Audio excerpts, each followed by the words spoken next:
पानी की तरह हो जाता है, शांत हो जाता है और बिना कहे वो मेहमान और कोई जो है इनको कोई गठरी मोठरी तो रही नहीं, लेकिन एक चीवर था ऐसे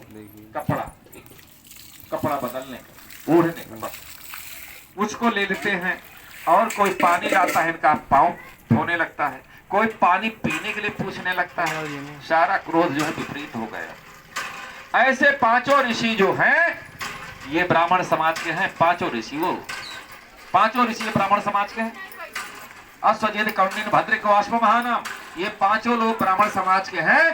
इन पांचों लोगों की शुरुआत से एक सेठ का लड़का था जो अपने 54 साथियों को साथ में लेकर के 55वां खुद का नाम 55 और 5 60 लोग इकट्ठे होते हैं। तो सारनाथ में 3 महीने, ये आषाढ़ महीने की पूर्णमासी का दिन था, सावन भादो क्वार, 3 महीने लगातार 60 लोगों को आपने मानव कल्याण का ज्ञान देते हैं। और जब 3 महीना बीत जाता है अर्थात वर्षा का समय निकल जाता है, शरद ऋतु का प्रवेश होता है, ठंडी शुरू होती है, तब ये कहते हैं कि चरत भिक्षवे चारिकं बहुजन हिताय बहुजन सुखाय लोकानुकंपाय।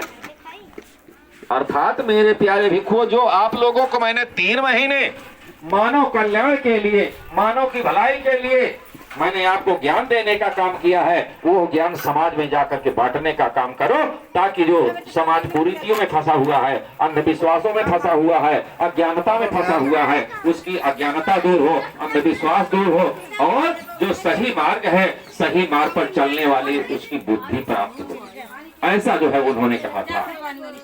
उस समय से आज तक जो है भारत से लेकर के विदेशों में भी जो है आपकी चर्चा चल रही है।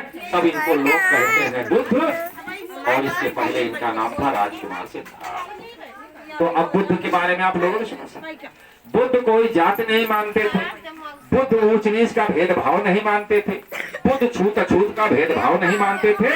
हर मानव है तो एक बराबर। क्यों कि हर मानव के जन्म होने का रास्ता एक ही है कि 2 है? क्यों बच्चियों? हर मनुष्य एक ही रास्ते से पैदा होता है कि 2 रास्ते हैं भैया सबके अलग अलग?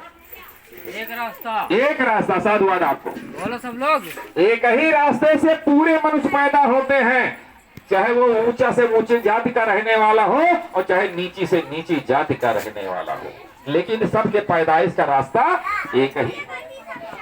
ऐसा उन्होंने समाज को जो है उदाहरण दे करके समाज में ज्ञान फैलाने का काम किया। तब एक समय की घटना,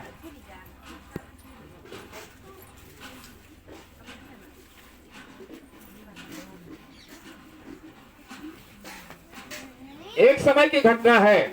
महामानव गौतम बुद्ध के पास एक विप्र सुनता है कि हमारे नगर में आ गए हैं तथागत गौतम बुद्ध। तब जो है वह अपने साथियों के साथ जाता है। एक सुंदर सा तालाब था, तालाब के किनारे किनारे अच्छे छायादार फलदार वृक्ष लगे हुए थे। उन वृक्षों की छाया में जो है बैठ जाते हैं। तब किसान खेतों में काम कर रहे थे। वो बोले, शांति से बैठो आप। देखे कि बुद्ध आ गए हैं तो वहां भीड़ हो जाती है। जब उस एरिया का जमींदार सुनता है कि मेरे राज्य में, मेरे एरिया में तथागत गौतम बुद्ध का आगमन हुआ है, तब वो अपने साथियों के साथ वहां पहुंच जाता है और दंडवत प्रणाम करता है। यहाँ पर जो है उसके द्वारा सवाल होता है कि मुनिराज, आप तो बड़े ज्ञानी हैं, आपका बड़ा नाम दुनिया में फैल रहा है, लेकिन एक चीज मैंने सुना है कि आप जो है सभी जातियों को जो है बराबर मानते हैं, आप भेदभाव नहीं मानते हैं, अछूतों को भी बराबरी का दर्जा देते हैं। तो हम लोगों का अस्तित्व तो खतरे में पड़ जाता है। इसका मतलब क्या है?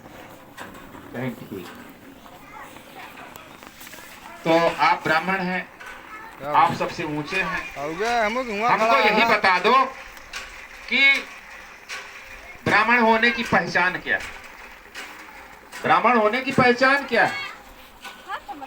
सवाल खुद आ गया।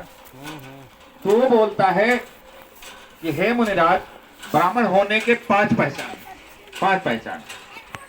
ब्राह्मण होने के 5 पहचान है।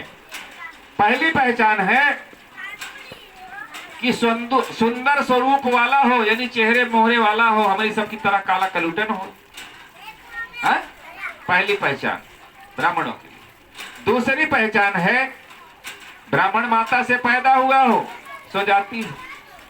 तीसरी पहचान है कि पढ़ा लिखा हो। चौथी पहचान है कि अच्छा ज्ञानी पुरुष हो। पांचवी पहचान है कि चरित्रवान हो, यानी चोर लंपट न हो। तो महामाना गौतम बुद्ध ने कहा कि 5 पहचान आपने बताने का काम किया, अगर 5 में एक कोई कम हो, तो क्या शेष 4 के होने से वो ब्राह्मण कहा जाएगा? तब उन्होंने कहा हाँ मुनिराज, यदि अच्छे स्वरूप वाला न होने, चेहरा मोहरा वाला ना हो, शेष 4 गुण उसके पास है तो ब्राह्मण कहा जाएगा। कहना 4 बचा है, जब 4 में एक गुण और ना हो तो कहना हाँ, ब्राह्मण माता से ना पैदा हुआ हो और बाकी शेष हो तो जो है वो भी कहा जाएगा ब्राह्मण है। क्या बचा? 3 बचा साहब, 3 बचा।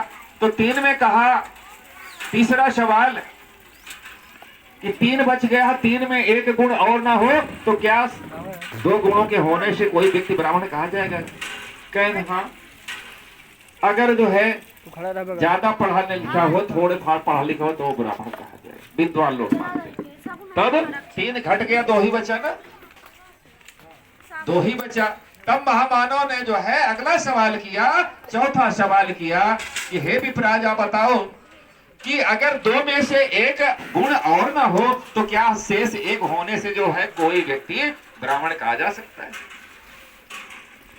कहने हे मुनिराज, अब तो मैं फंस गया चूहेदानी में। कहा मैं 5 गिना दिया, अब तो उसमें से 3 घट गया, 2 ही बचा। मुनिराज, प्रज्ञा और शील 2 प्रधान गुण होते हैं। प्रज्ञा और शील 2 प्रधान गुण होते हैं। इनके अभाव में कोई भी व्यक्ति ब्राह्मण कहा ही नहीं जा सकता। प्रज्ञा और शील, प्रज्ञा का मतलब बहुत प्रमाणित ज्ञान रखने वाला व्यक्ति, तर्क संगत ज्ञान रखने वाला व्यक्ति, यानी खरी कसौटी पर जो उतरे वो ज्ञान रखने वाला व्यक्ति। और चरित्रवान का मतलब है, शील का मतलब चरित्रवान, इसका मतलब होता है कि चोर लुटेरा न हो, पराई बहन बेटियों अपनी बहन बेटी समझे, विश्वासघाती न हो, धोखा दे के आपका धन हमार हो जाए, ऐसी विचारधारा का न हो,